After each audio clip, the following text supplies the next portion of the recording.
How you doing, guys? Was gone for a month working, but I'm back. I'm starting to do more videos and, of course, more articles on the blog. What I want to show you over here, where jump to, I've got a little cheat sheet you can look at. It's going to look just like this. It's a whole lot of die varieties to look for in the Lincoln Set series. Now, what I've been doing when I get the time and motivation is add a link to each one of these so we can get, more information about that particular item. Like the 1984 double ear, for example. I can open that up and take a look, and it'll show me, a couple of links to Variety Visa so I can find for more information. Well, on this list I've got two odd mint marks. I've got 1928, which has a large S in addition to its regular small S, and in 1941 I have a large and small S. And let's take a look at these so we know which ones to grab up. And let's see, here we go. That's a small S. Over at Variety Vista, we've got a list of different Mintmark styles, starting out when the Lincoln Set started. They ran it for a few years, changed the design. This is a small S that was used in 1928. Here you are, in 1941 both. So both of those dates have this same mint mark. 1928, they had a change and they used this large mint mark. Okay, it's about 50% taller. You see the difference in thickness, particularly in the middle. See the top thickness, and the ends are rather strongly serif. Whereas here it's kind of a knob. Okay, let's have a look at these, see exactly what we're looking at. Roll that back up. This is a small mint mark, fairly even size throughout. Got the knob at the top and the bottom. Alrighty, for the large, let me pull that baby out. The large is a little more rare in the 28S, and it does draw a bit of a premium if the people know about it. Here we are. You've got the thin top, the larger prominent serif here, the flare at the bottom, and the thickness in the middle, thin at the top and bottom. That's the large, that's a small. The large, you could probably get 10% premium if people know what's going on about that. You think you have all the wheat cents, and then we pull another variety out for you. Okay, now it gets better. Some of these have RPMs. This is the large S, which is the rarer one, and we got some RPMs to go with that. Here we are, all kinds of them, and you'll notice that's a large, that's a large, this is a small, that's a large. And the one we're going to look at is number 1. Let's see if I can open that, and we'll compare that with what I've got here and see how close we get a match. A little bit of wear on mine, but you've got a notch right here at the top. You do have the large S. See how thin it is, and you got a doubling right there at the top where it's been repunched.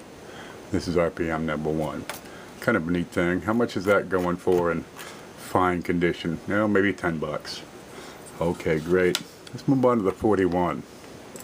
Now, in 1941, we started the year with the small S, and then quickly changed over to the large. So, around 10%, maybe 11% of the 1941 S's will have the small variety. And that's the large one. How did I get them messed up? Let's try this one. Where'd you go? Find the date. That's what we'll play. There's your small S on the 1941. You see it's knobby, has fairly consistent size to it.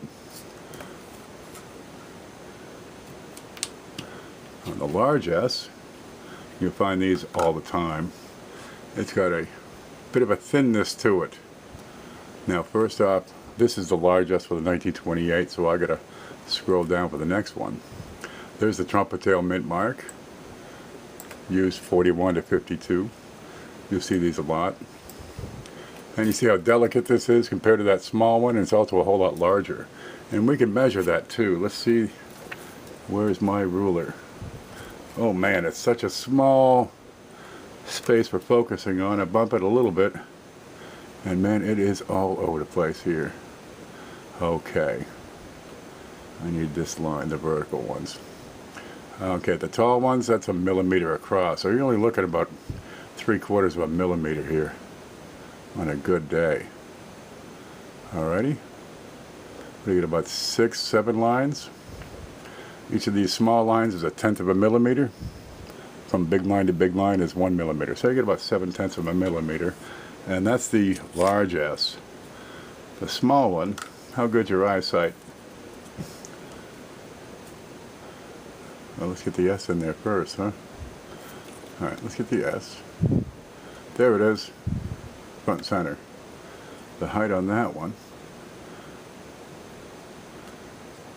is coming up here. There you go. That's only about 5 millimeter, 5/10 of a millimeter. Oh boy, this is so tiny.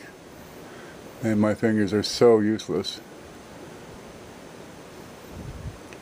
There we go.